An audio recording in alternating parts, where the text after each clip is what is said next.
Well, I'll be putting my dog outside. One moment, please.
Just sent out the link to the attendance sign in. I'll put it out again, but it's there if you're bored and want to go in.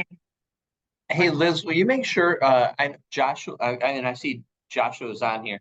Can we just make sure that, I believe he might be wanting to share a video. Sure. So let's make sure he's able to.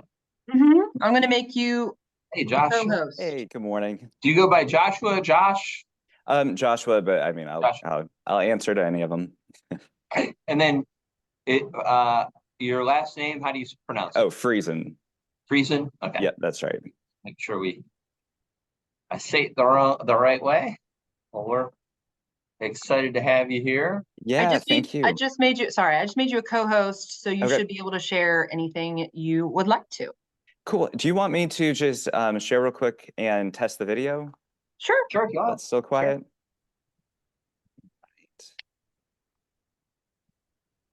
We're all for testing. I know, right? Okay, let's see.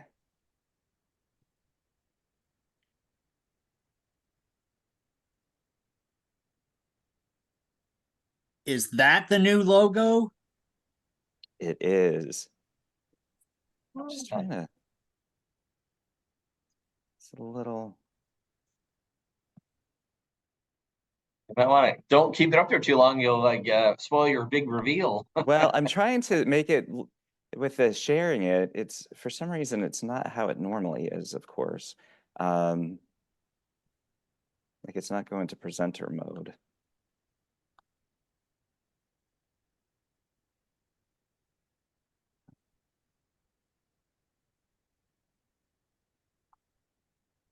That's weird.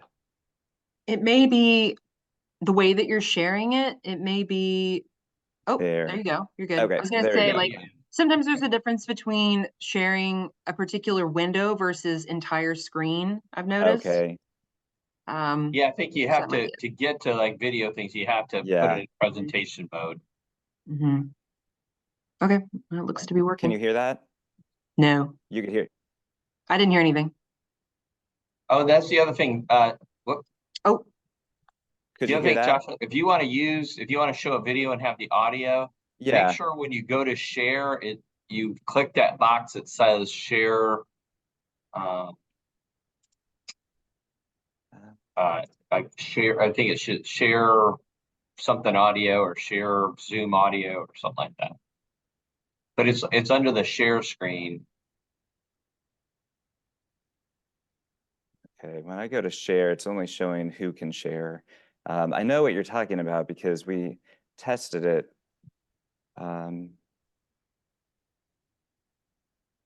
Share sound. All right, let's see. Hey, So then- Liz, just for like, I know we've been setting this up, but I think you can set up, like when you set up, I think you could set up, just for future reference. We can set it up for anybody to share. We don't have to limit it. Okay. Yeah, I mean, I'll look at the advanced settings. Yeah, I I think, already give everybody all the stuff I know how to give them, but I can, I'll look into that. I know I have a meeting where I allow everybody to share, Okay, well, so then I don't have to I need worry you to- about making I it. need you So, to walk me through how to do that. yeah, we And can get on there. Were We you got it on able to Zoom hear and that? share. I clicked the share sound. Were you able to hear Jobs, that? different kinds of careers. Well, no, Yes. Yes, now we can. You can. Okay. All right. Perfect. Well, I will stop sharing. Great.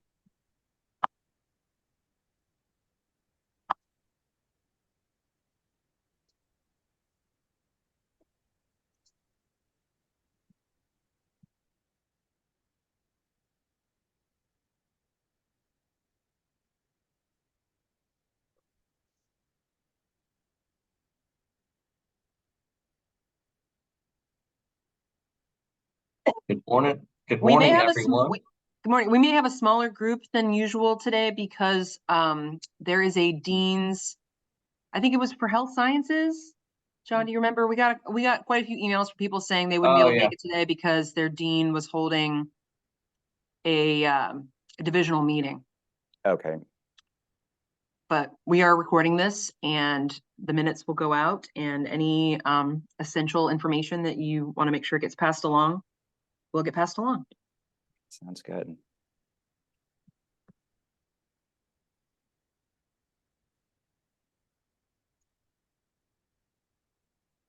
Sorry to interrupt, John, if you wanted to. That's okay. You're welcome. Let's say good morning, and it's Groundhog Day. Is there any word on whether Puxatawny Phil has seen his shadow? I know at least for today, we're supposed to be like 70 degrees in Greenville. For only the 20th time, he has He said predicted. he took Saturday early and Sunday spring. off this weekend. He didn't tell me either, so. Well, I'm gonna cook breakfast for y'all. Sorry, everyone, I got unmuted accidentally. He predicted an early spring for only the 20th time. All right, good news.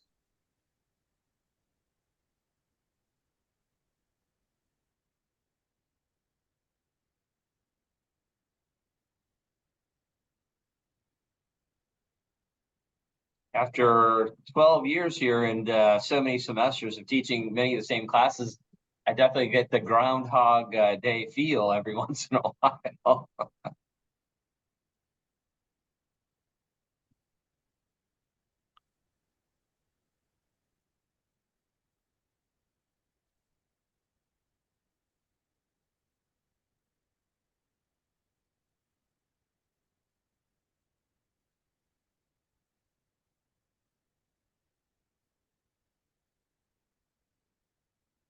All right, I've got 9 o'clock, so I'm gonna go ahead and gavel us into order for our February Faculty Senate meeting. Good morning to everybody and welcome. Glad to see you here. I think that we've got a very exciting and interesting guest speaker today that we're going to start off our agenda with. Joshua Friesen is here, and he's the marketing and communications director for Greenville Tech. And some of you may know this or haven't, you may or may not have seen it, but we have a rebranding of Greenville Tech, a new logo, some exciting new things that are going to be rolling out, I guess, March 5th. Is that correct, Joshua? Yeah, you've got it. That's the All date. right. So Joshua has been so kind as to join us, and so we can get a sneak preview of the rollout and the rebrand. So with I guess with no further ado, Joshua, I'll turn it over to you. All right. Well, I will share my screen. Let's see.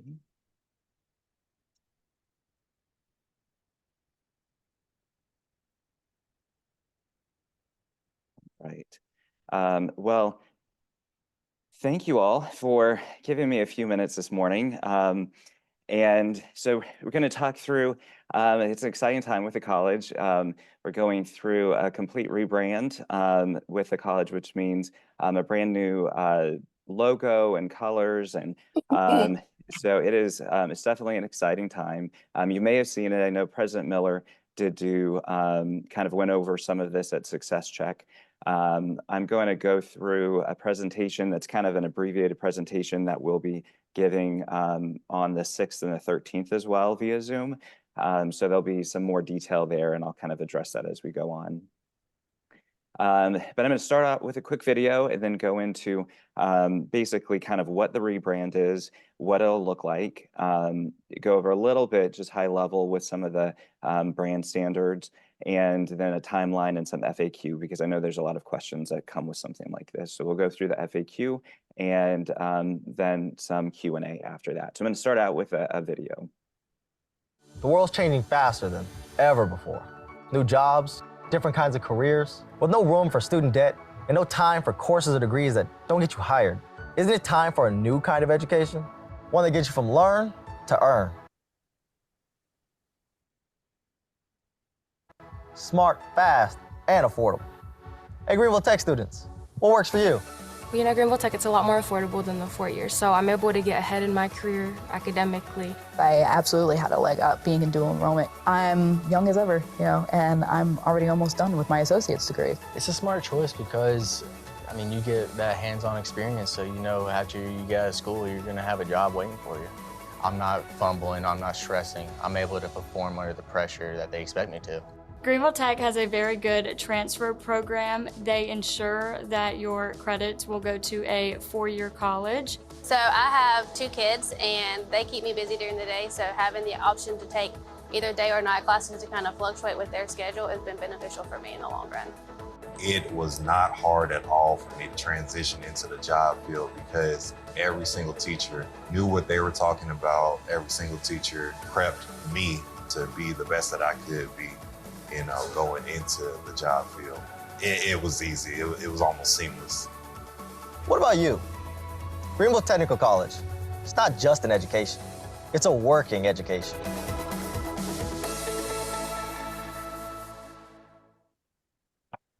All right, well, you could hear that, right? Okay. Yes. I wanted to start with a video. The world's changing. To be able to kind of show our students are at the center of this, but so why rebrand the college? That's definitely a question that we get. And one thing is, it's really a great time for this. Our last rebrand, our last logo change was about 15 years ago. I'm going on my 13th year here. And a lot has changed since, you know, we rebranded 15 years ago. If, you know, I just think of the culture here has changed. There's a lot of new faces in the last 15 years. And we're very much a different college. And there's a lot of exciting things that are happening right now. You look at, you know, the Chills building that's being developed. We're actually really starting to kind of see the master plan that came out about 15 years ago start to come to fruition even more, like with the Arts and Sciences building and what's happening at the Brazier campus. And, you know, since then we've had CMI and CHI. And so a lot of exciting things that have happened and are happening. And then even if you think of like the upstate of South Carolina, 15 years ago, yeah, that Greenville didn't even exist yet, you know, and, you know, you see all the companies and the people who have moved here. It's definitely an exciting time. So we really kind of looked at what the branding was and looked at, you know, how can we position ourselves to have people see us of who we are now and who we want to be in the future. So really, it's a good time to kind of not be wallpaper after the 15 years of the other logo. People kind of just, you know, drive by and you take a moment to, you know, actually have people notice us again and see all the exciting things that are going on. So with this new branding, there, you know, the brand inspiration, looking at, we went through an RFP process and select a marketing vendor to assist with this process, met with students, staff, and faculty in this, and they really kind of looked at the fact that our education here, it's smart, it's a wise investment, and we see a lot of students who come here who get that. They get that this is, you know, a wise, you know, investment. You know, they see an ROI, they see the value of what we bring in the education here. There's a practicality too, because we actually lead to, you know, strong jobs and careers that other, you know, institutions may not. And then there's a heritage, you know, we do have a strong heritage. We've been here 60 years and we've done great things along the way. So we kind of played into that, you know, college that works. If you've been here a long time, you'll see that. I do want to just call out real quick, Beth Thomason from our marketing department joined as well. So if you have any questions along the way, feel free to put it in chat and she can, you know, be replying to those as well. So just wanted to let you know about that. But of course, you know, big reveals, you know, our current logo and then the logo that we'll be going to. And so this will be what we will launch on March 5th. This logo, we have a little bit more room to play with than our existing one. So you'll see kind of 3 variations against the white, the green, and the blue.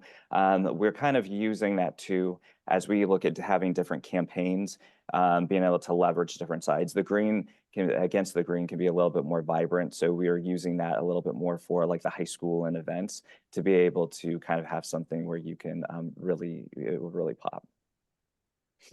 So wanting to kind of look at what will this look like, you know, when we unveil it. So it's, you know, it's a fun mark. The white tumbler right there, we actually have in our office space right now. So we have these are real promo items that we have, and we'll be, you know, giving these away in the coming weeks.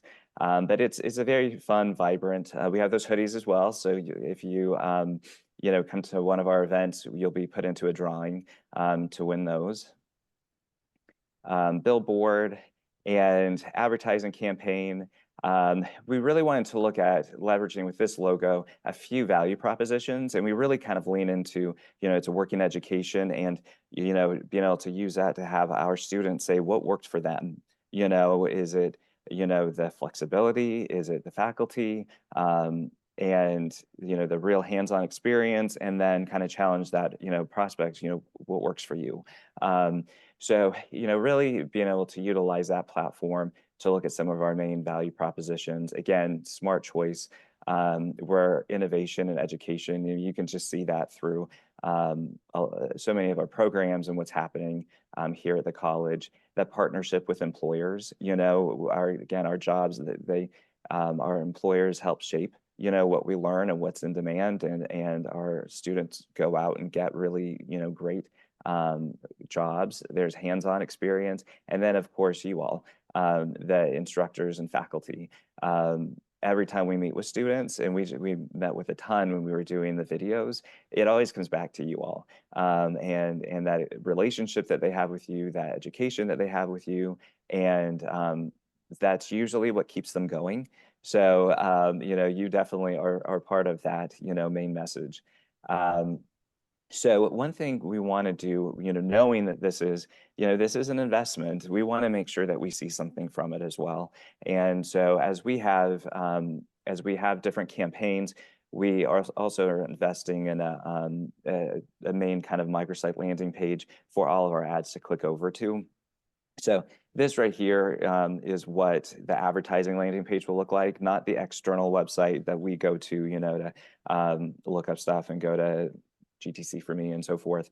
But this will be something that you click over directly from an advertisement. It looks very similar to the ad, so it'll be very, when the user clicks over, you know, it's going to feel like they're in the right place. And our goal is for lead generation. We want to make sure that we're capturing leads, easy, you know, request form, and that's front and center that they can fill out. And then our customer care team, the inbound, outbound call center, they'll be able to engage in, you know, two-way texts and calls, you know, to these people. So kind of leveraging that internal structure that we have now too.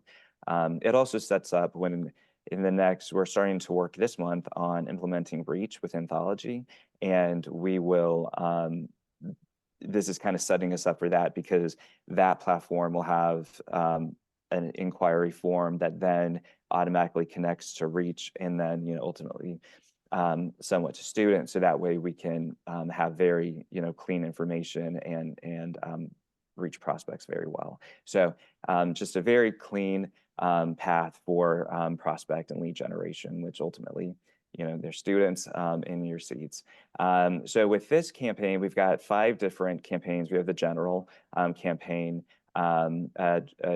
should say transfer, but transfer transient campaign, really looking at both transfer and then in summertime, that transient student population, dual enrollment, summer camps, flex, and quick jobs. So there's definitely a little bit more breadth and depth of what we're going to be able to showcase.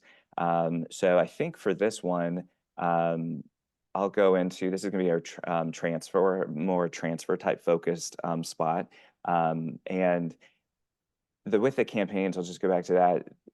Having things like summer camps, my daughter went through summer camps this last summer, and she went through ours, like 2 of ours, culinary and vet tech, and then another one in the community. And it was so different what we offered here. They actually worked with faculty, and she was able to kind of get her feet wet with, an actual field that she's interested in. And to actually be taught by faculty, that's something that a lot of our community members don't know exists. So it's exciting to be able to actually have high quality video and testimonials of faculty and campers to be able to showcase, what we do here as a college. But I'm going to play this video again. This one's a little bit more focused on the transfer side of the house. Looking for an on-ramp to your dream 4-year college? Or needing to complete college credits at an affordable price? Greenville Tech is here to help. Smaller class sizes and instructors with real-world experience. Instructors who know how to get the job done. Critical credits you need to transfer to a college of your choice, or to make sure you cross the finish line at graduation. It may just be the best learning experience you ever have. Hey transfer students, what works for you? Greenville Tech has a very good transfer program. They ensure that your credits will go to a 4-year college. I feel like Greenville Tech really helped me get my feet off the ground on whether or not I wanted to pursue college or not. I am the first person in my family to go to college. I was able to meet a lot of people who kind of guided me, and they taught me and showed me how to do what I needed to do. My advisors helped guide me so far. I've made it this far because of her. Have the PATH program to where I can transfer to USC Upstate.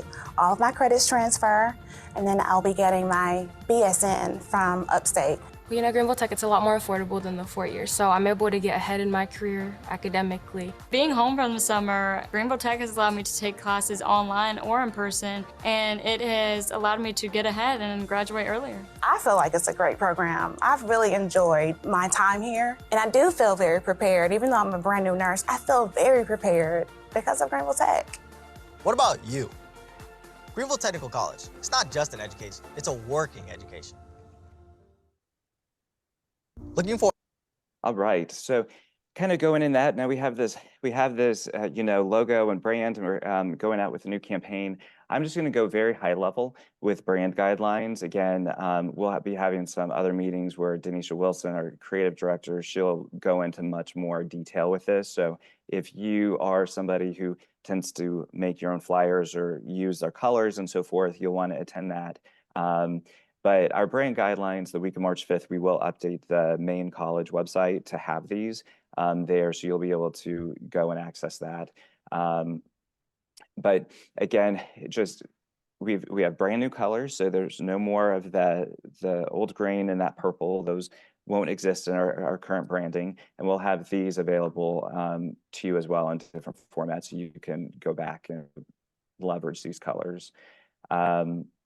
There's a few do's and don'ts. I'm just going to basically say with this logo, it's a little bit more complex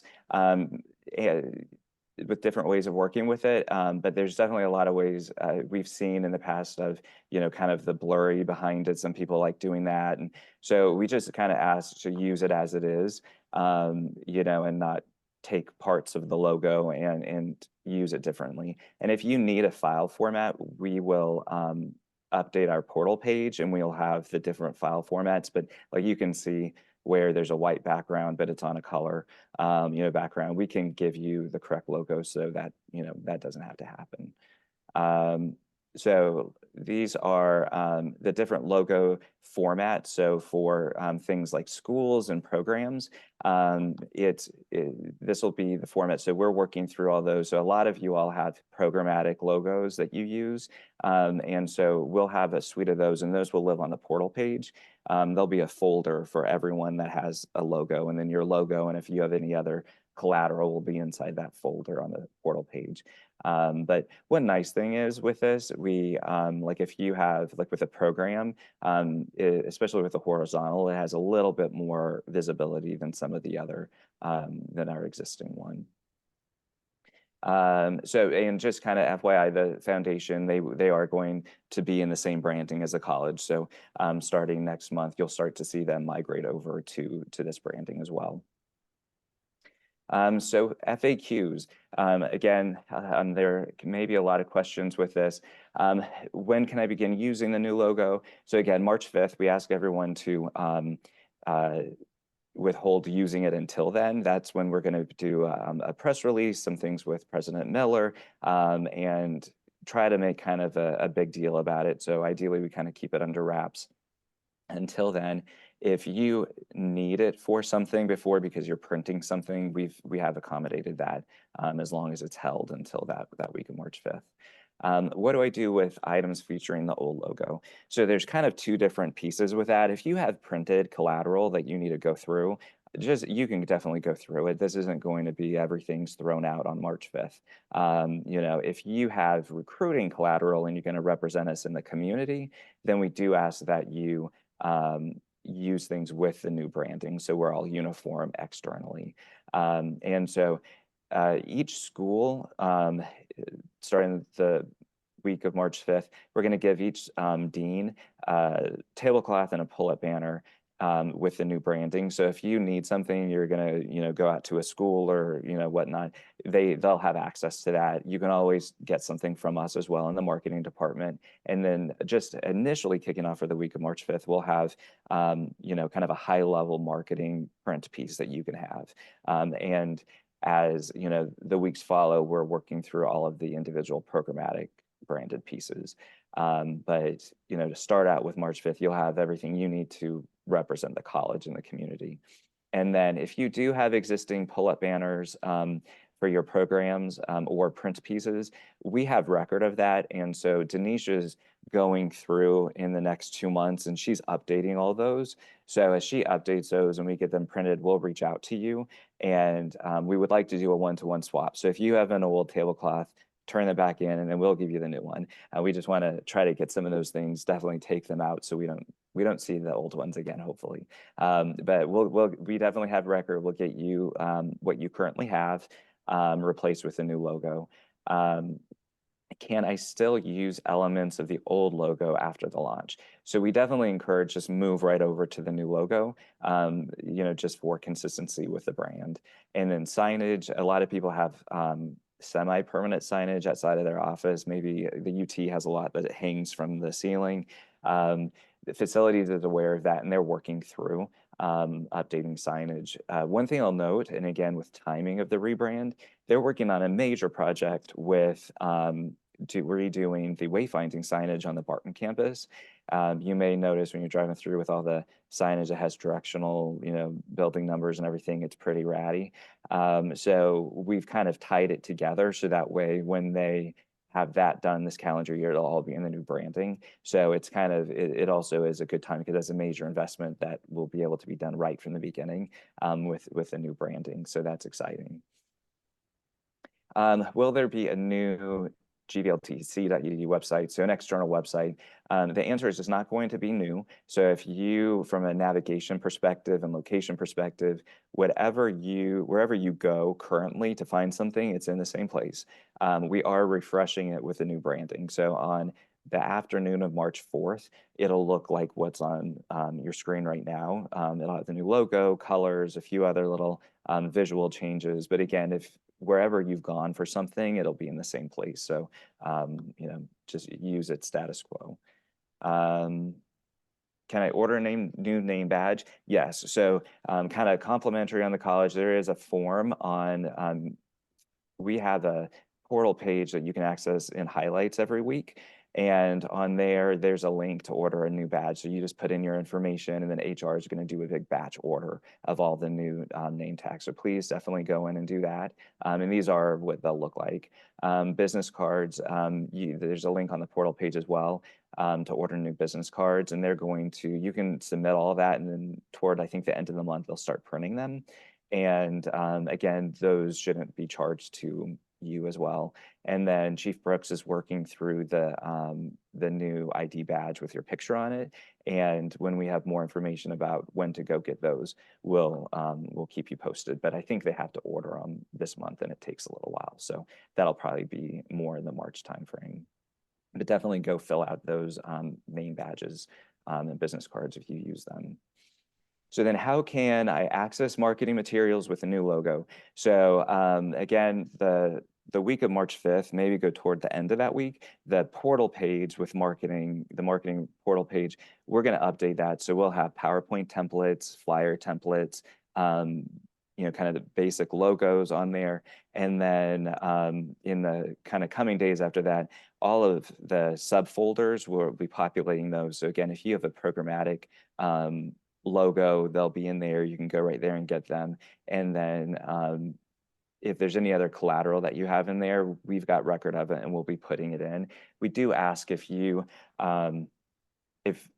give us a couple weeks, to put in marketing request forms. So if you don't have something and it's not, something very urgent in time, please wait till like maybe mid-March, later March to put it in, because we are working through a lot of those things and just, trying to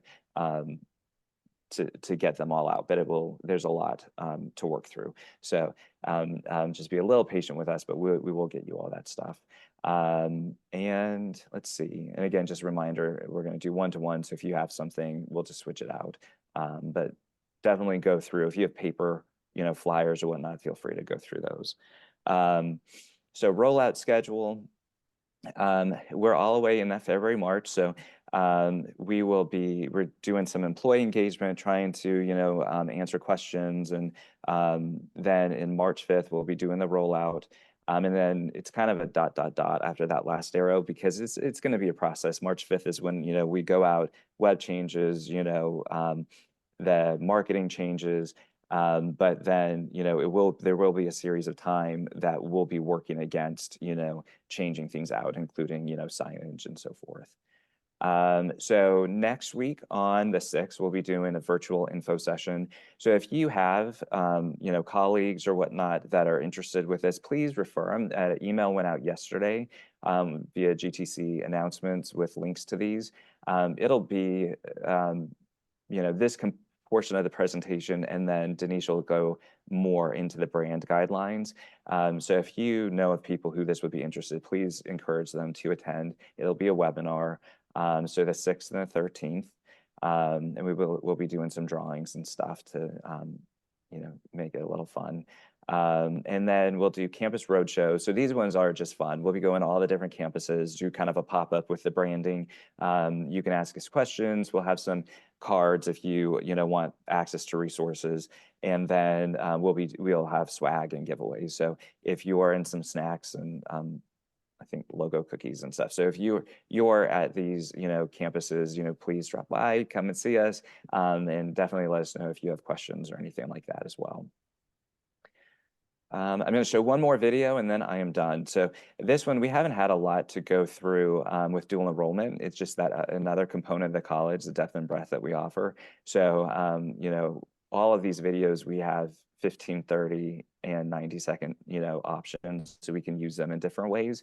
So I'm showing you the full videos, but, this is one where we haven't been able to fully tell that story about dual enrollment. So I will play this now. How do you make the most out of high school? Whether you're aiming for a college degree or getting a good, high-paying job, What if you don't know what you want to do, but you just want to get ahead? Dual enrollment at Greenville Technical College lets you earn college credits in high school, which means earning credits so you can earn a good living, which is a smart way to save you time and money, making the most of your education from your high school to college to a career. Hey, dual enrollment students, what works for you?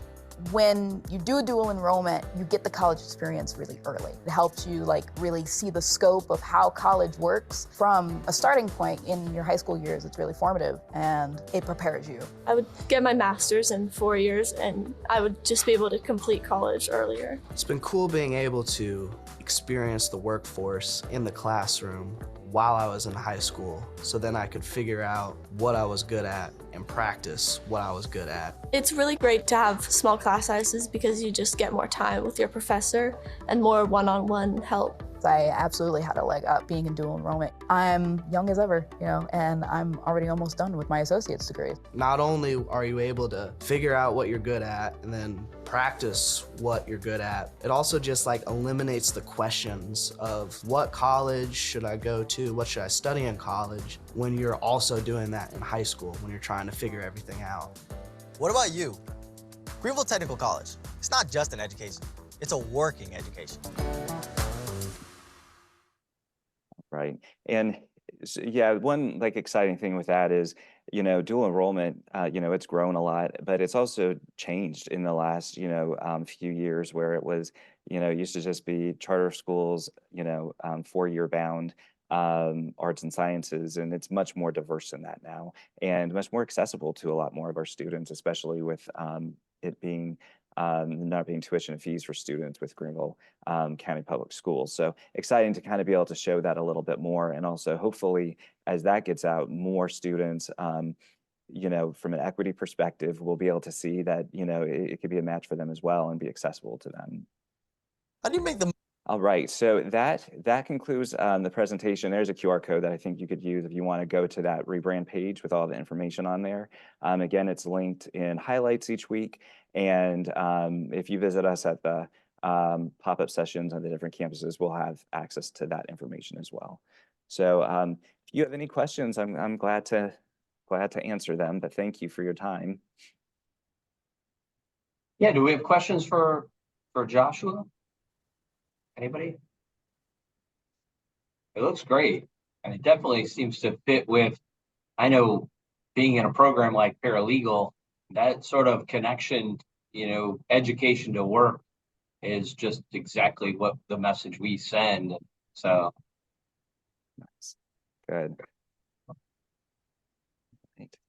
Well, quiet group this morning, but if you have questions along the way, Beth put the link to the virtual info sessions in the chat, and we're here, so just let us know if anything comes up. Definitely, we'll be at the sessions, but also you have my info, so feel free to just reach out to me directly as well. But it's an exciting time, and thank you for letting us come and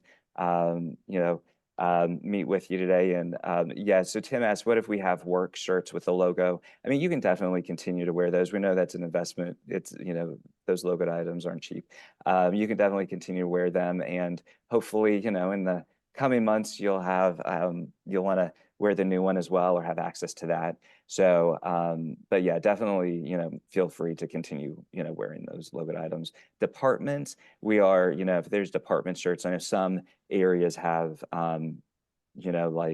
especially in the business units like OIT and facilities, they'll be migrating over, to the updated college branding. So where you have the opportunity, that'd be great, but you don't have to throw away the old clothes. Yeah. And Joshua, those virtual info sessions, will they be available? I'm just looking, they're both on a Tuesday during times that I'm teaching class. So will those be recorded and available if we just want to watch them? Yeah, thank you for bringing that up. Yes, we're going to record them, and then after the one on the 13th, we'll post it on that page. So probably like the 14th on, recording will be there. And then I guess just one other thing that I saw, just to clarify, will it be, in terms of getting new name badges, getting a new ID card, will we be prompted to do those things? Will there be, or is that something we're going to have to kind of to make our own initiative to do that? You'll need to go and fill out that form. So if you definitely like go to that, the link that's on that page, and probably as we get closer to the launch, maybe an announcement will go out directly with those links as well. But definitely proactively go to those forms and fill them out and get those.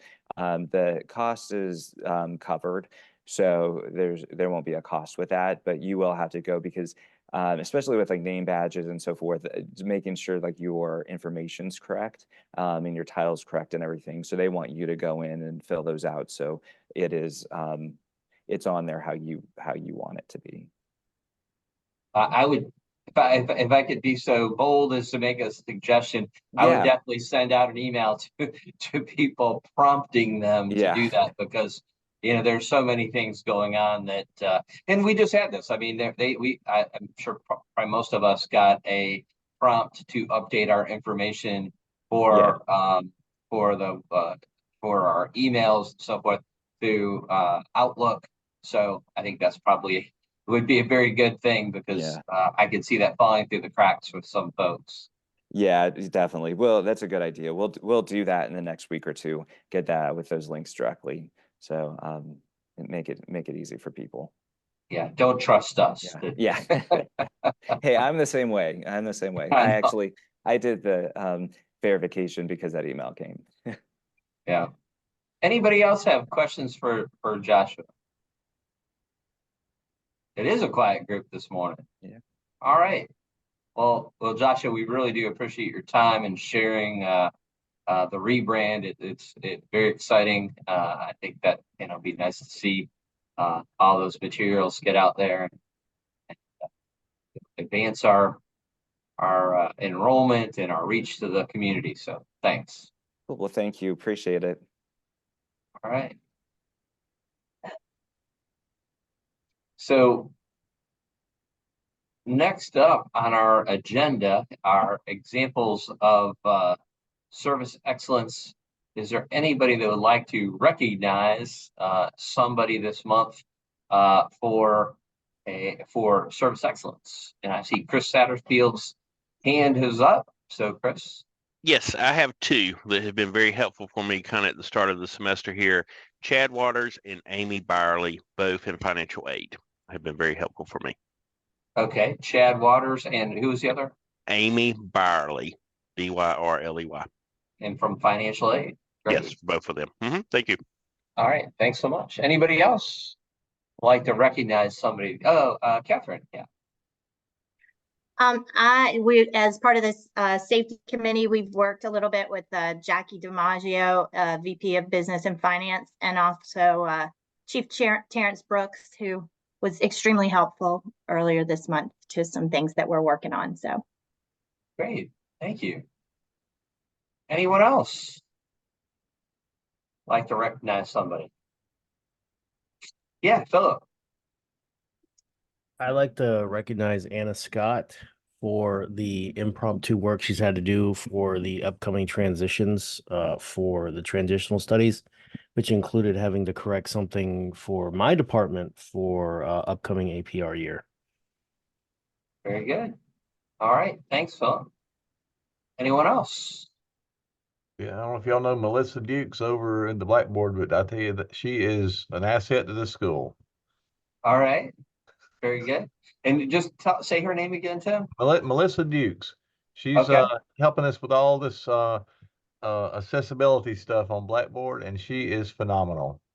Wow, fantastic. Well, thank you. And it's also good to know a resource. All right. Thanks. Well, would anybody else like to recognize somebody this month? All right. Well, thanks for those, and we'll make sure that those folks are aware, and we share that with Dr. Miller. Next up on the agenda is the President's Report. Just some, I think we met with Vice President Miller, as you all know, monthly. Liz and I and Mimi meet with VP Miller. We discussed the Academic Integrity Pledge. and sort of where it will appear. Will it be in the catalog? Will it be on the website? So we're still working through where that academic integrity pledge will appear, and still kind of working through exactly what it'll say. We brought up issues and concerns from the AI committee, the artificial intelligence committee, and discussed using software like Turnitin to detect AI misconduct. That led to us, the faculty senate, and it ended up being Liz and I who were invited to address the ILT meeting that was actually yesterday and express the concerns that faculty have over AI. I think there's especially sort of an acute problem in the English department with academic integrity issues involving artificial intelligence. And they invited us to make suggestions, and I appreciate and want to recognize Liz. Liz did all the heavy lifting on gathering information. She went through and elicited, I guess, did a poll or a survey of instructors and who had and how many had engaged in or had incidents of people using AI for assignments and concerns about that. And I believe, Liz, correct me if I'm wrong, but was it still, after it was all said and done, 71? Yes. And if you don't know, if you're like, I don't remember being asked, it's because I only asked 2 departments, English and humanities. We got 23, 24 responses. And I only asked about the last, this semester. So 3 weeks, 2 weeks for dual enrollment. And the grand total was 71 instances between those folks who did respond. It was very, there was basically 2 camps. There was a camp of people who were like 0, none so far. And then the other camp was anywhere from 3 to 17 per instructor was the, was that side of the equation. So they made up the 71 instances. So that's just 2-3 weeks into the semester. And so I wanted to gather that number to impress on the ILT that things are ramping up significantly. And I think that was a good way to start the meeting with them. I think it was pretty productive. And for those of you who do not know what ILT is, because I didn't before, the first time I addressed them, it is essentially, and I don't remember what the acronym stands for, but it is the deans. Institutional leadership team. Yeah, it's the deans, it's Vice President Miller, it's sort of the high-end administration of the college, and it was very kind of them to invite us. And Liz, I felt like the suggestions we made were well received, and Yes. definitely got the impression that it wasn't like we were bringing something new to them. I think they seemed very aware that this is an issue, especially in some programs, some departments like English, places where there's needing to be more original and creative content from students. The light is flashing red in some of these areas. And I think they appreciated the fact that, and one of the things we tried to impress upon them is we have to have a consistent approach to this. And I think Liz did this great work with the survey. And I think if we have situations where there are instructors who are getting 14, 15 incidents of academic integrity issues involving ChatGPT, artificial intelligence, and some saying 0, most likely the people saying 0 just aren't experienced enough, aren't aware enough to recognize that that's an issue for the thing, which is problematic, because what we don't want is, all of our students talk to each other. We've got friends that might, be in 4 different sections of English 101. All of them use ChatGPT.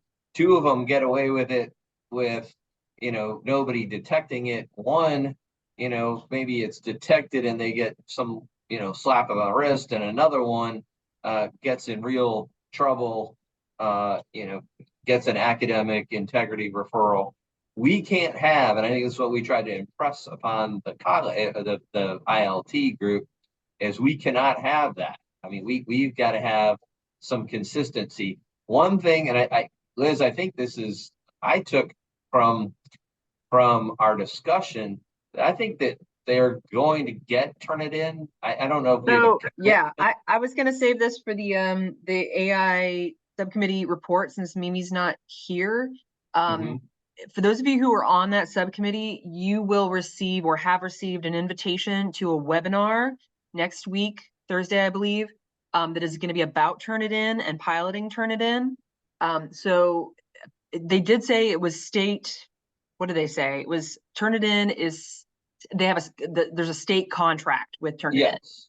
So Yes. it should be a fairly easy pitch to make, but there's going to be an actual webinar about the program and about piloting the program. So if you are on the email list for the AI subcommittee, or I'm not sure how many people they wanted that webinar, but feel free to throw your name and contact in the comments if you'd really like to be in on that. I'm sure, the more the merrier. I'm not sure how many people are going to get the chance to pilot it, but I guess we'll find that out on Thursday. So it's still we're still kind of in the finding out phase of things, but things are moving forward for sure on Turnitin, and it's looking good. Can I interject there for a minute? State Sure. contract just means that it's just easier to procure it. Great. I'll take that. There's still pricing. Yeah. And on Sure. a per person pricing, Turnitin is not cheap. So you might have to get budget for that. Okay. Yeah. Good to know. But again, I got the impression that they were that was at least on the table. They didn't dismiss it, and it seemed like, Liz, that there was a sense that the group knew we needed something. Yes. Whether it's Turnitin or something else, we need something that, just like for those faculty members reporting 0 incidents of AI issues, those folks probably need some assistance. And again, I think that would lend to this issue of, and help with this issue of consistency. The last thing that I'll say, we had, and kudos to Nathan Sasser for sort of getting a ball rolling on some suggestions regarding forming some sort of academic integrity committee that would be a group of volunteers, hopefully compensated somehow through some stipend or something, but we would have a group to look at incidents of academic misconduct. I don't know that it'll be limited to things with artificial intelligence, but that we have a consistent group. And I think that is made a lot more necessary by the fact that we've now got these sort of more advanced things. If you ask me to look at something having to do and say, well, is this a potential issue of AI academic integrity infraction, I probably would be near useless. If you ask Liz to be on that committee, she'd be top notch and very helpful. So I sensed from the group, whereas initially when we floated this idea, I think it was kind of like, we definitely got negative. Yeah, my impression yesterday was a bit more positive. I don't think we can say, oh yeah, this is going to happen, but there definitely seemed to be more open mindedness to that prospect of having some sort of academic integrity committee that we might have volunteers that might be compensated in some way. So we have some more specialization. I believe the word task force, faculty task force, was thrown out at least once, maybe a few times. So that I got the sense that they've already been having discussions about this, and then we've been having discussions about this, and now they're finally ready for us all to have discussions about this together. And I guess that's the last thing. They actually did say their group, and I don't know, I mean, we'll kind of work through this, but I think they had mentioned they want to have their group, the committee that works through the ILT and the leadership of college, wants to sort of partner and get in with what we're doing from our AI committee. So I think those are all positive developments. And I thought our time spent was valuable, and there was a good exchange. Agreed. So, okay. And last item, I know I had after the second day of classes on that Tuesday when we were beginning the spring term and we had the campus closed, I know I had, I think, a half a dozen emails from folks with concerns about communication regarding the campus closure, about some ambiguity about whether classes would continue and so forth. We addressed that with Dr. Miller. I think Dr. Miller was, I think, pretty forthright in saying things were not handled exactly like they would have liked them to have been handled. There were some extenuating circumstances and changing weather conditions that delayed the decision that they were being made. But I think he definitely acknowledged, and I think what we got back from it, what I got back from several faculty members that we communicated to him, is it was not clear in the announcement that we were transitioning to online alternative situations where, because my department, we went forward. We were going to be teaching by Zoom. We sent out messages through Blackboard informing students. I think Philip said, it just said canceled, which I think is a bit misleading. I was just instructed, and I don't think it's going to make a difference, and I'm going to make sure that I note, but I was instructed that I had to count the students as absent that missed that day, and I felt a little, I didn't think that was really fair, because I don't think the communication was very good. All that being said, we shared those concerns. Again, I think Dr. Miller, admitted that it was not handled and the communication was not what it should be. And I think that we'll have a better response in the future. Okay, any questions about that? So I think we again, and this just kind of goes, and I just want to reiterate, we those meetings that we get to have with Dr. Miller, I think are very valuable. We get his ear for about an hour. And if you have concerns, and of course, these need to be policy level, college policy level, we can't take up individual, I don't like my schedule kind of things, but if they're policy, I mean, he's open. He doesn't always agree with us.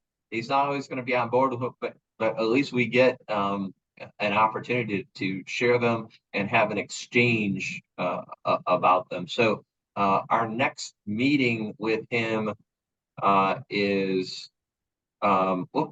it's February. Help me out, Liz. It'll be Thursday of next. It's always the Thursday after we meet for this, so it's going to be Thursday the 8th.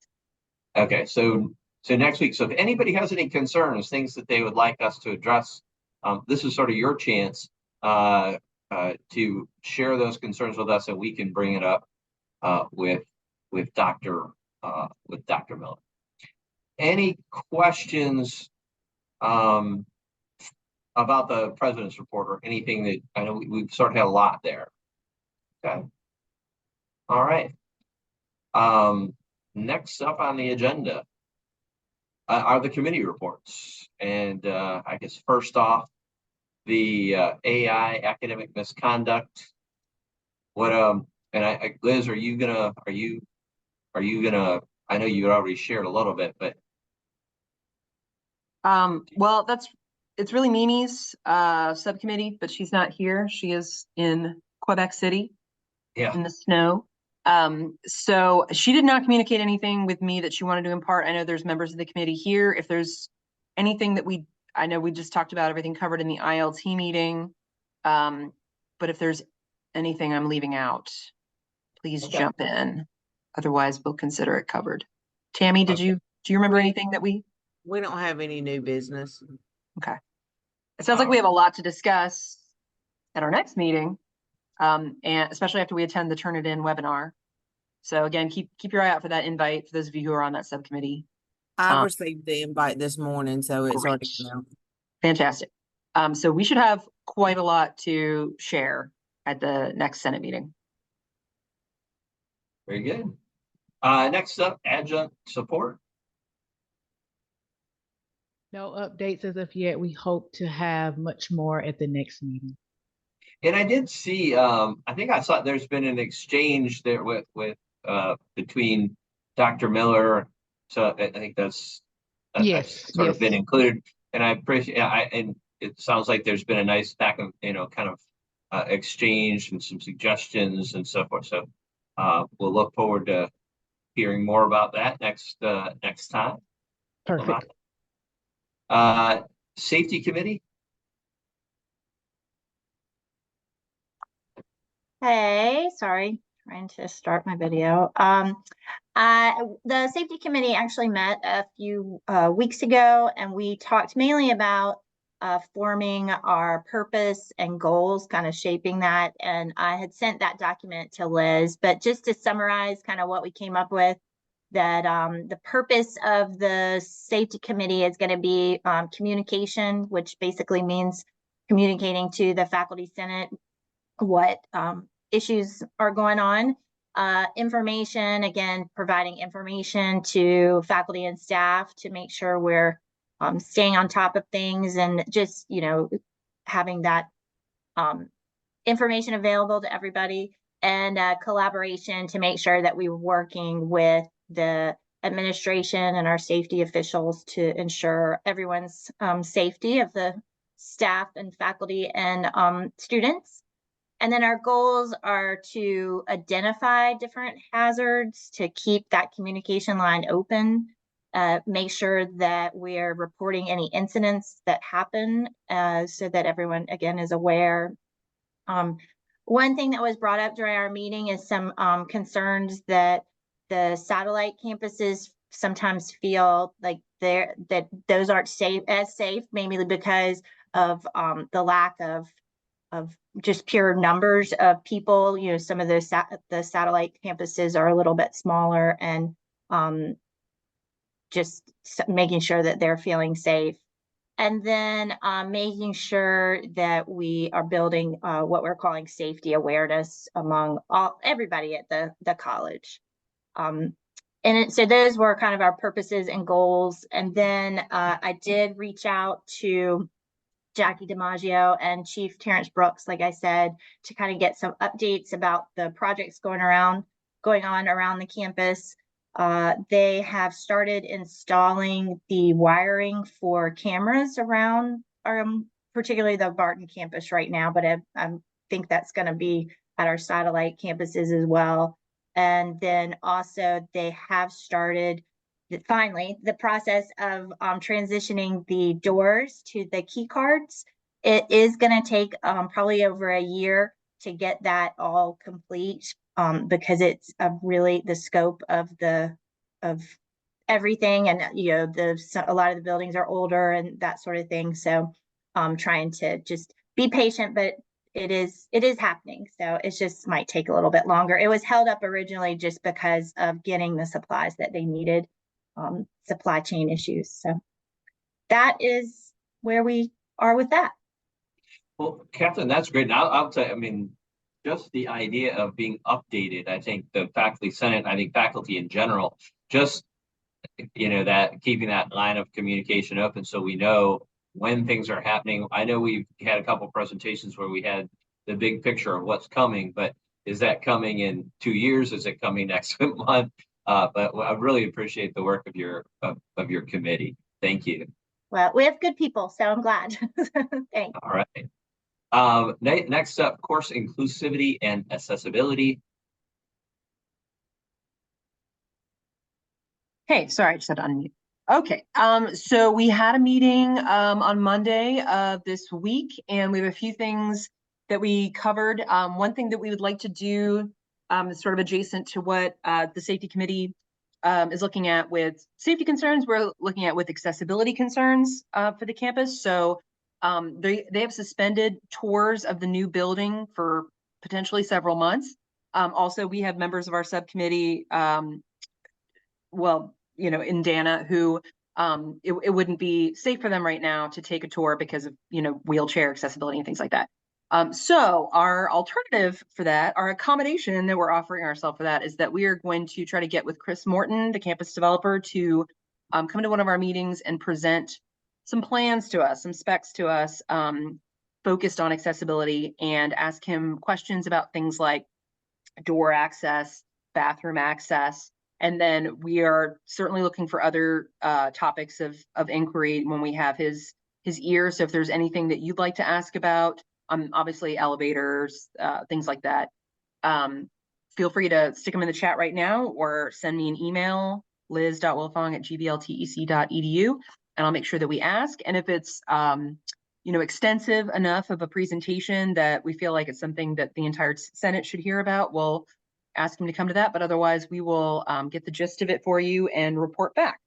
Another piece of news is that Jana Barnes, who is our main point of contact with the SDS office and a fantastic ally from start to finish, she has moved on to a different institution, and we're very excited for her. It's a great position, but we're also really sad that she's not here anymore. So we've talked to Gina Terry. I've been on the phone with her. She's in charge of the whole shebang, the SDS office, academic recovery, counseling, everything. So she is going to come to our next meeting and chat with us and just kind of let us know about any restructuring things we need to know, and just kind of so we loop her in on what we do, and so we make sure we maintain that good relationship with the SDS office. Dana is still going strong. They have which is the Disability and Neurodivergence Alliance student organization, who we try to work really closely with, so we get student perspective on everything we do. Julia Murray has taken over as president since the other president graduated. Very excited to see him move across the stage and cheer for him. He was a great guy. But we are really excited to have Julia Murray as new president and a new VP, David Williamson. And we are going to be working closely with them moving forward to help them put together a LibGuide for students and what kind of a welcome video, understanding your accommodations, things like that, made by students for students that the SDS office can share moving forward. And then, so just as always, if you have students who, I know it's kind of touchy, but if you have students who you feel would really benefit from the community and advocacy that Dana offers, please send them in that direction. Jill Walker is the faculty advisor for that group. They are very organized, committed, they do great work, and they're also just a really good, fun, sweet group of people to hang out with. So if you have any students you think would benefit from that kind of community, please send them in that direction. And then we're trying to, of course, work with Saga as well on more of the inclusivity side of house. And if Matt is the faculty advisor and he's here, so Matt, if you wanted to share anything about that, you could, but they're going to be meeting Wednesdays at 2 p.m. Again, it's touchy, but if you have students you feel benefit from that community, I follow them on Instagram. It seems like they're having a good time. So Matt, did you have anything you wanted to add to that? I think they're doing a Valentine's Day thing. So keep your, giving out treats and bookmarks and things for an inclusive Valentine's Day. So if Matt had anything to, oh yeah, Wednesdays 2 p.m. They're the deets. So I went to one of them and it seemed like they're having a fun time, just spending time together and enjoying each other's company. So, okay, that's it for us. Unless anybody has anything they wanted to ask us. Thank you. Remote work. Unfortunately, I had one, and I'm going to make a pitch for some folks to maybe join in on this committee. The other member of that committee actually had to leave his service with Greenville Tech because they could no longer accommodate his need to work remotely. And I think I don't know whether there's been a misconception, and maybe, the focus of our remote work hasn't been fully communicated. I think there needs to be some conversations and for us to interact and communicate with the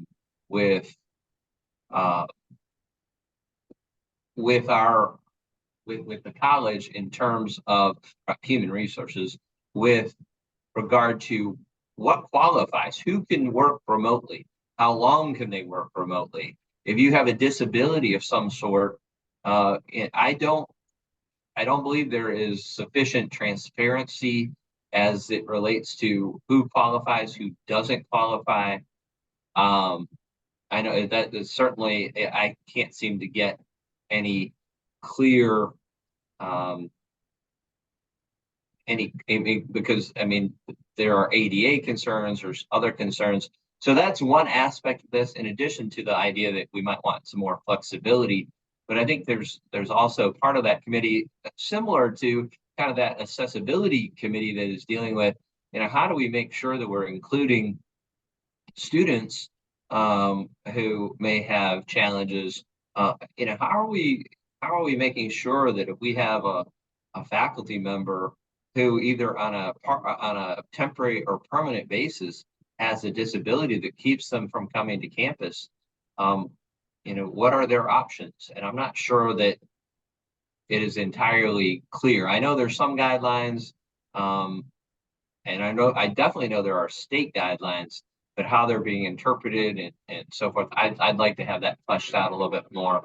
And if there's anybody who would like to join me on this committee, I please, shoot me an email, put your name in the chat. And I apologize for the train that's going by right now. But please put your name in the chat, and I'd love some more assistance in working through issues with remote work. And then finally, concourse syllabus. Not sure who's the head. We need to formally organize this because there's got to be some point of contact for when we discuss this with Larry. I'm happy to work on it and I'm happy to discuss it, but I don't know if we have a formal committee with members.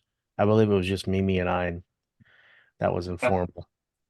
Well, I guess one thing we could do is, again, we can sort of pitch if anybody would like to work on the committee. And again, this is something that Vice President Miller was very open to. I think he engaged with, because of an academic misconduct issue, he had to engage with and look over a syllabus and was, I think, taken aback at the idea that it was 17 pages long, and essentially asked us, about suggestions for reworking what all is included on a concourse syllabus.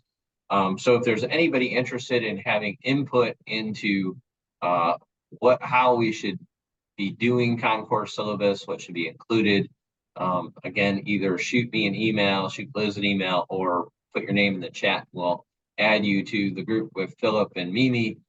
And again, we've essentially had an invitation to give input. So we certainly want to do that. All right. We also have the LibGuide subcommittee. Oh yes, LibGuide. Yeah. Yes. So yeah, that's me. So we have made our first round of updates to the faculty LibGuide, or those are being finalized within the next couple of days. So later this month, we're going to retouch and see if anything else needs to be updated, and kind of make a contingency plan from here on out of how often we need to meet and update and seek updates, things like that. All right. Well, some old business. We just want to make sure that we are on pace with our elections. I think that it's February where we're supposed to be evaluating. Let me just, I have my notes here. Actually, we should already be to the point where we've determined the total number of full-time faculty per school and calculate the percentage of available seats for the next year. Do we have, and I know Liz, I think you've been involved with this just a little bit. Where are we? I just want to make sure that last year, I felt like we fell behind a little bit. We're behind. I just want to make sure that we're staying the course and making sure that we've got our elections moving forward in a timely basis. So I can, honestly, since this is my first year on the Senate and never having experienced elections, I know nothing about it. So I will but Mimi does, and Matt Kazazus, I believe he sent us quite a lot of information from last year's elections that we can use. So I will make sure to get with her this week, and we will get going. Very good. All right, just didn't want to have that fall off. Yeah, we are behind, but we will catch up. All right, and then now, any new business, anything that anybody would like to bring up in new business? New business. Our quiet group is continuing to be quiet. All right. Yep. I did have something to share as far as just like new things in the IT world. I had presented to cabinet a couple of days ago about incorporating a new IT help desk.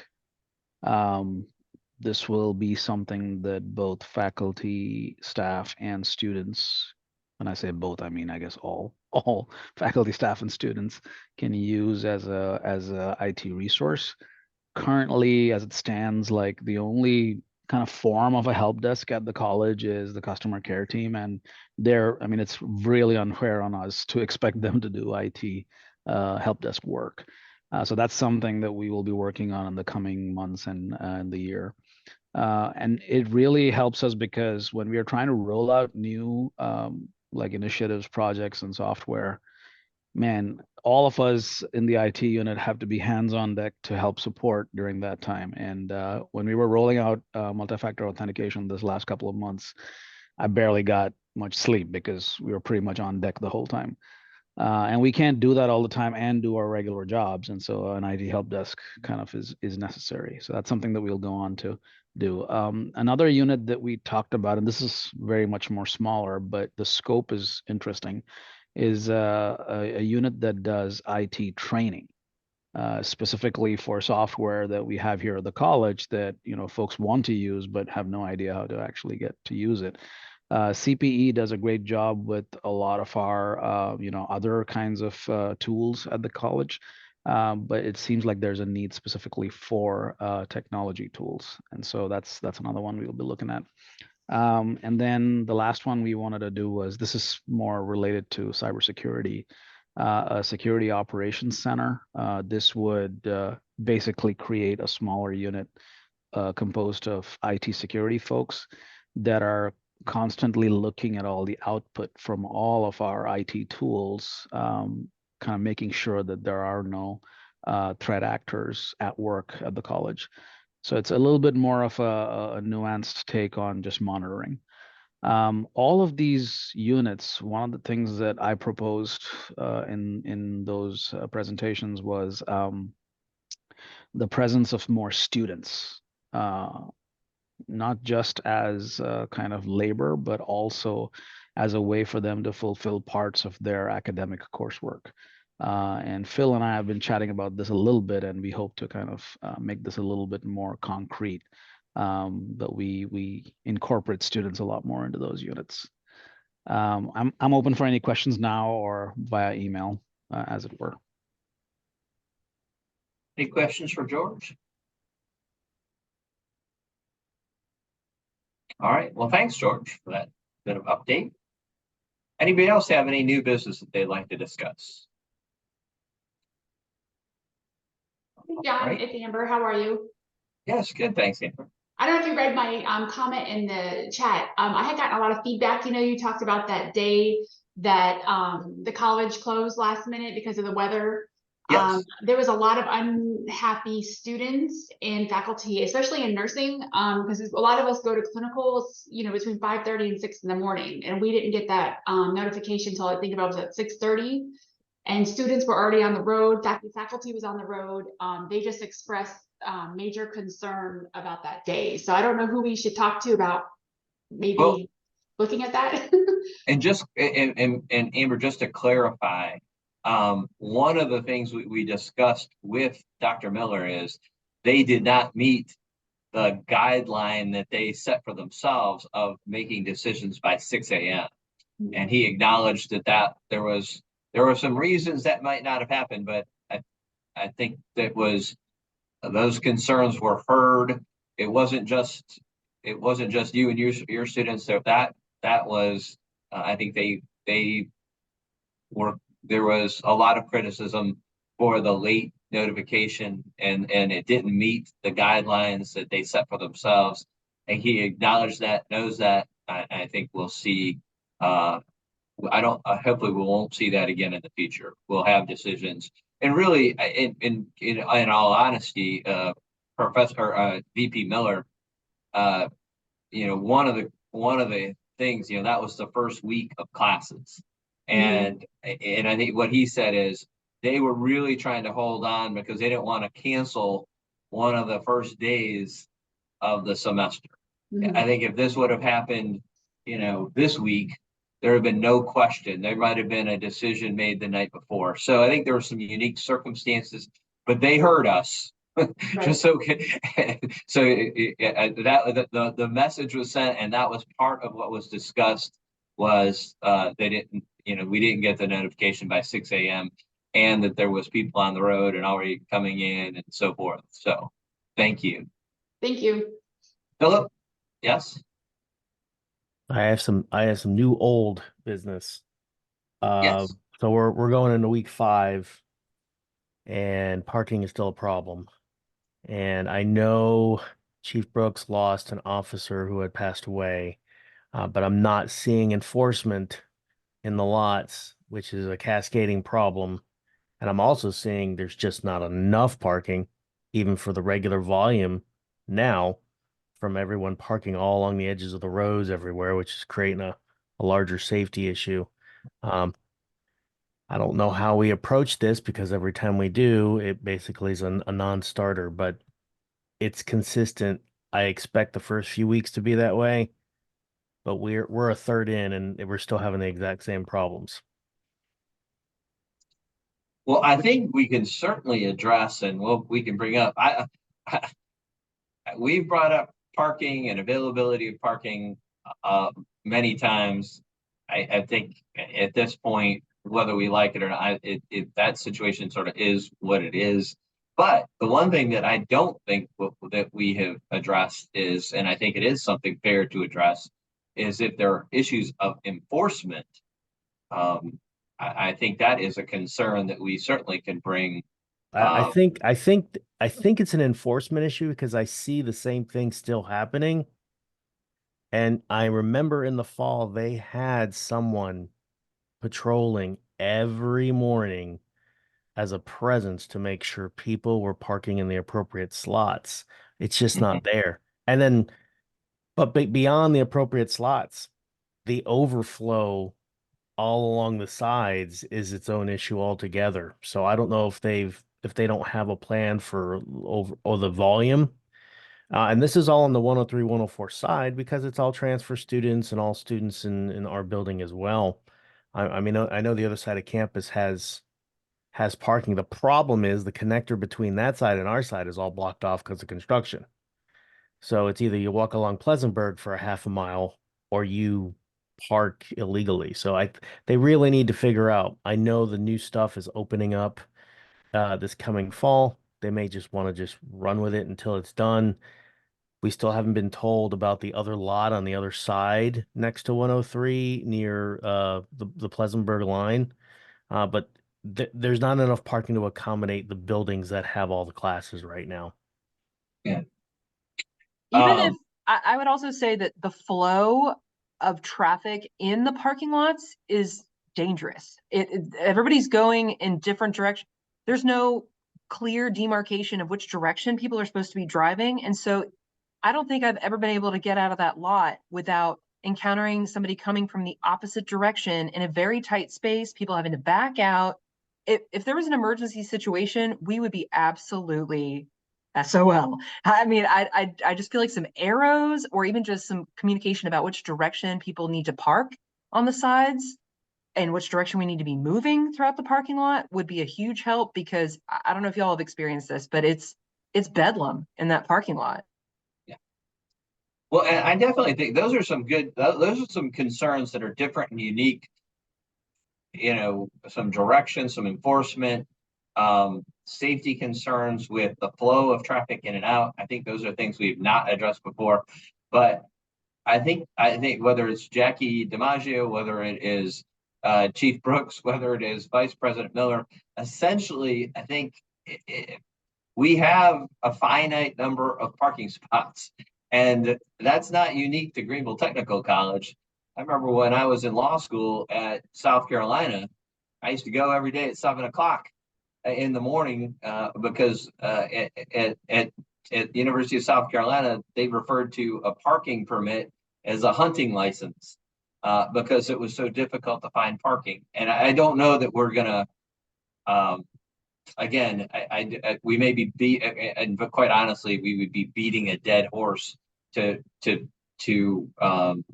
be bringing up, we need more parking. I think we've got what we got and got to make the best of it. But I think those are valid concerns. If there are students parking in faculty parking, if we've got people parking illegally and that is creating hazards, if there's issues of how can we create paths so people can get from one from one lot to another, those are things I think suggestions and some feedback about how do we operate in an environment with this finite number of parking spots, I think is something that we can discuss. And I'm happy to bring up with VP Miller when we meet with him next week. Just a comment there. The more that you say the words safety, when it comes to these kinds of issues, the better the chances that it'll get listened to. Yeah. And Catherine, I saw you perk up there. That might, you could add that to the to the list of concerns. I don't want to give you more work to do, but oh no, it's okay. Yeah, that may be. But I definitely think that and I know this is just anecdotal. And again, there might be longer walks, but if that lot where the high schoolers park and it's sort of right there by admin, I come all times of the day and never have trouble finding a parking spot there. Again, it might take hoofing it a little bit, but again, I'll kind of just share that I've never had any trouble getting parking over there. So anybody, go ahead. Just so I'm clear, are you going to talk to Dr. Miller about this, or do you want? Okay, so.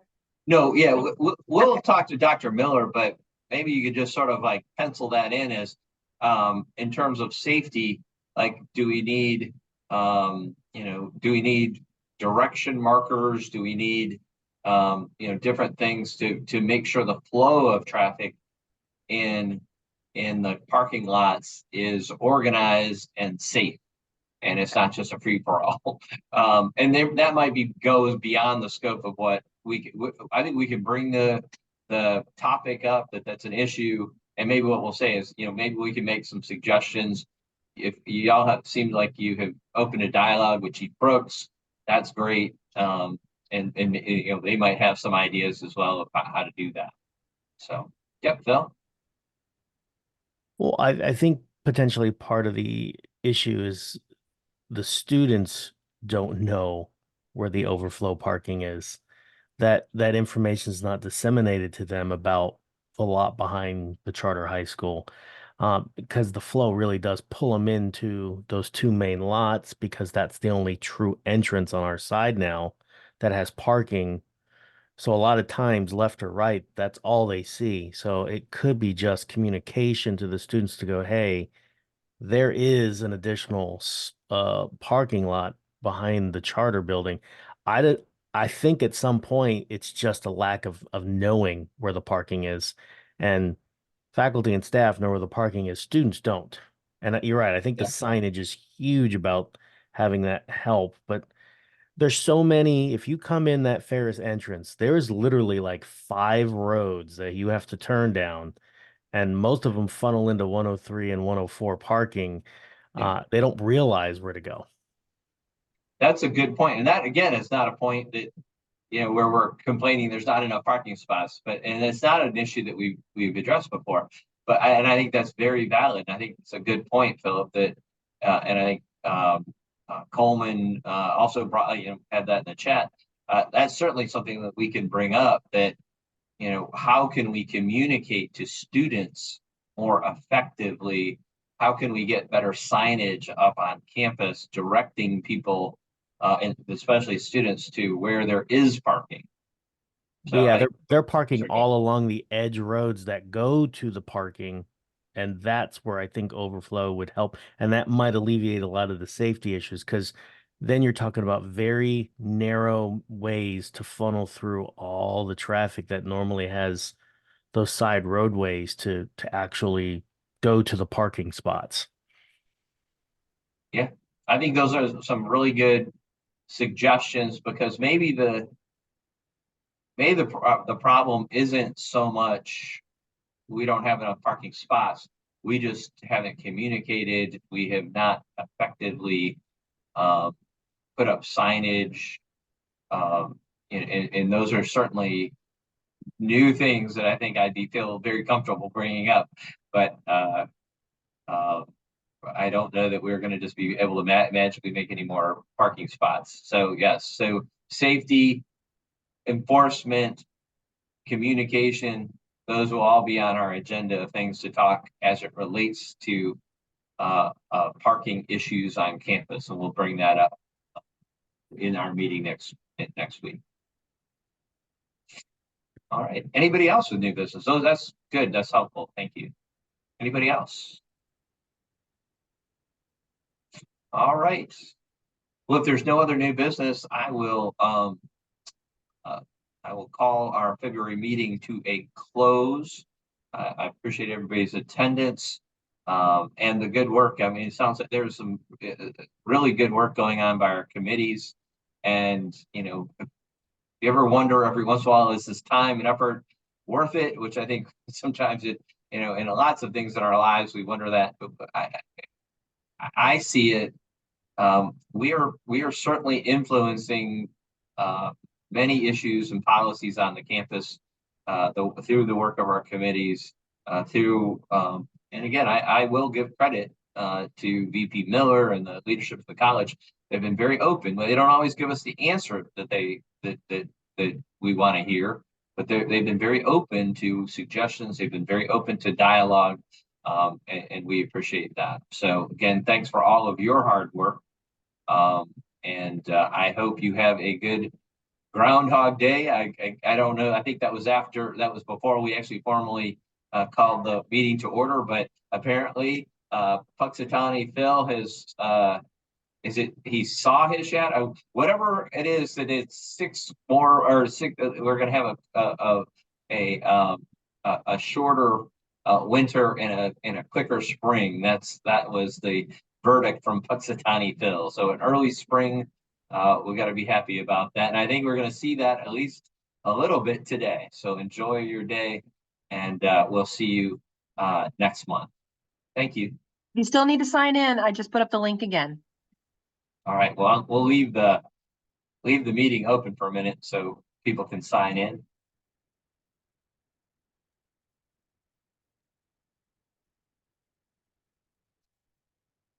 Okay. That seems to be everybody. All right. Thanks, Liz.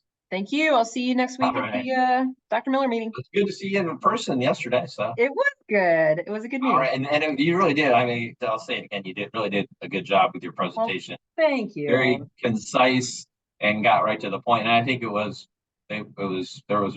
felt like it was a receptive audience. So I think that Me too. I think it was, and I talked to Nini on the phone last night and gave her the good news. So she was pretty stoked about that. So very good. All right. Have a great weekend, everybody.